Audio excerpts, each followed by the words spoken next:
الراد ما نهيي دبيري ما كبختيي نابتان ويني بابورتيدي وهوغانيسا markeeda kaleetona waa ceel tagi waayeen oo saasi hadda guriga u joogan u jecleeyeen baa ka dhaba biyo laantana ilaahayba koosto dhan bayba ka dhacday oo waa ogtihiin oo waa jirta hadda waxa jooga dameera hadda waxa jooga oon madir waa hadda biyaha ko ayaa jiro baahi macna biyood ay haysay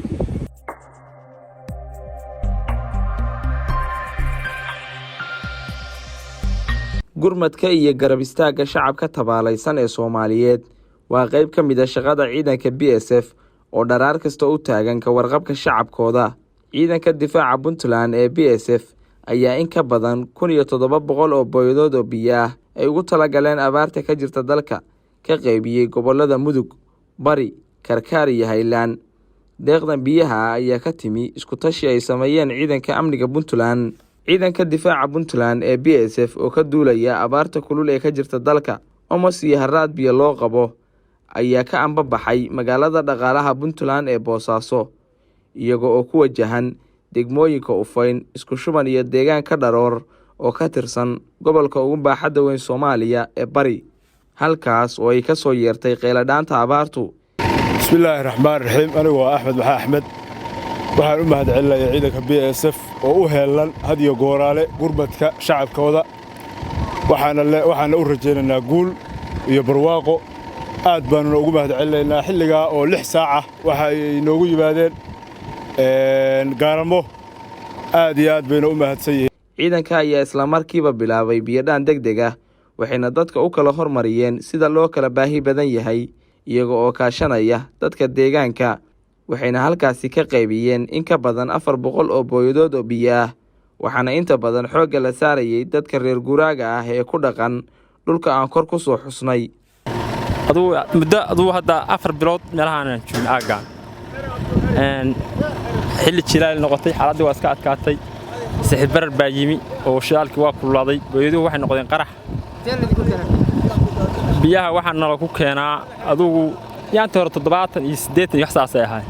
xilliga markan la joogo waxay noqdeen biyihii waa kululaadeen 120 125 adugu waxyaalo noocaas gaareen.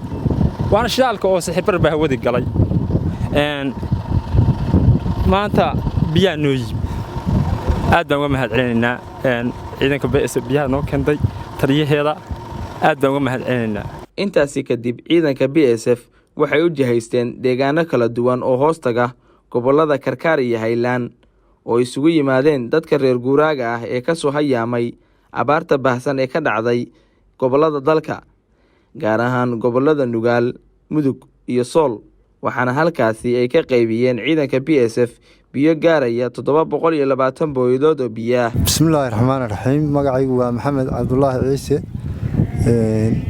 oo ku nool deegaanka Dhahar iyo Sheerbi u dhaxeeya ee Soolka ah oo reer miyiga xoolo dhaqatada ah. waxaa noo keenay ciidanka BSF biyo noo keeneen. waa ku mahadinaynaa, Ilaah baa mahad iska leh. waxaanu waa ka mulkinay, waxaanu u mahadcelinaynaa baahida biyood. Ilaah baa bi'in kara, laakiin waxaa jira bini'aadanku iyo baahi kalaba, laakiin bini'aadanku inuu isu dadaalo oo isu naxariisto. ciidanka BSF wixii haatan nagu kulul oo kurba ah Ilaah baa qaadi kara, laakiin wixii tabartooda baahidayada wuu sheeganaynaa, waana kala hadlaynaa. insha Allah billahi kariim.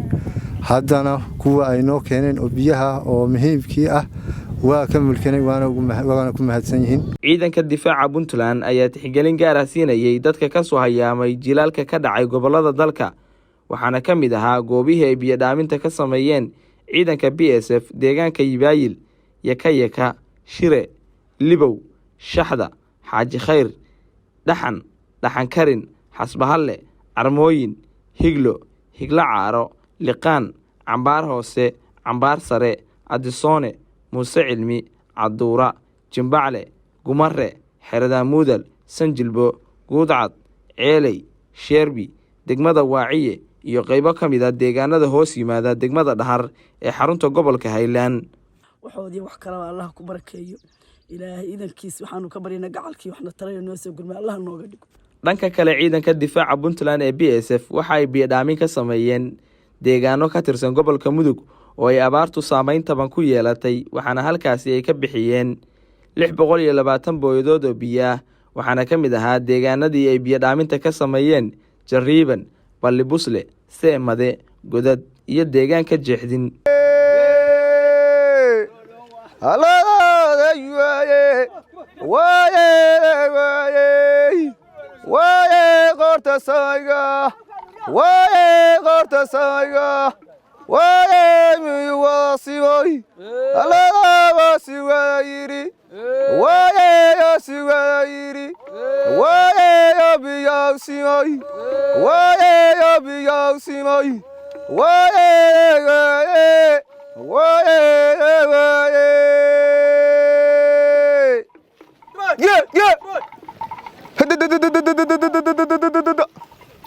قلبه حالي قلبه حالي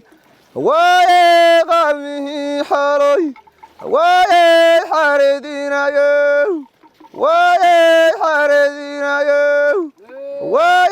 حيبتها. ciidanka BSF waa kuwa ugu horeeya ee u gurmada shacabkooda waxayna u tababaran yihiin difaaca dalka iyo diinta. hay'adda waxaan waa mahadsantahay oo mahad celinaynaa holaha dhaayinka iyo dadkaas diracsaday biyaha u keenay aad baan ugu mahad celinaynaa waana salaaman yihiin. saacada aanu joogno gargaarka ninka loo keenay oo aanu u baahnay ilaahay weyn baan waxaan uga baryaynaa kor in loo dabe hoos ilaa loo dayo rabbina waxaanu ka sugaynaa kuwa gargaarka oo bini'aadmu keenay kuwii ka badnaayo ilaahayna inuu kuwaana loogu soo daro baanu ilaah ka baryaynaa ilaahay saasaanu ka codsanaynaa wax kale hadduu hayana waa ka sugaynaa xamdigaa ilaah baanu ugu ducaynaa ilaahay baa mahad leh rabbi baa mahad leh waa u mahad celinaynaa harraad baana hayay dabeeri baa ku baktiyey laabtaanu weynay baabuurtayadii waa hoganaysaa waxaanu ku shubnaanu weynay guul allaha ku saaro war guul allaha ku saaro ilaahay idankii noogu soo kordhi raxmadda ku ilaali guul baanu ilaah kaaga barinay wasalaamu calaykum waraxmatullaahi wabarakaatu. gurmadka iyo garab istaagga shacabka tabaalaysan ee Soomaaliyeed waa qayb ka mid ah shaqada ciidanka BSF oo dharaar kasta u taagan ka warqabka shacabkooda